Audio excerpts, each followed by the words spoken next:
So, yan. Halo, halo. Nakalbo ko na si mulberry.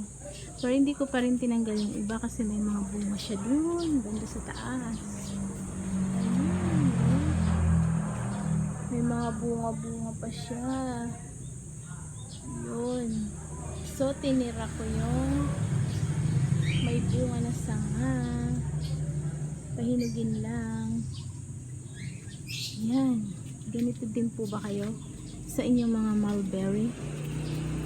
Hindi naman po ako professional na nag-aalaga. Pero base po sa obserbasyon, pag tinitrim nyo, pati dahon, kalbuhin nyo, ay mas malalaki ang bunga. Yun lang po.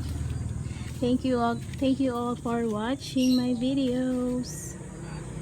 Have a great day. Bye.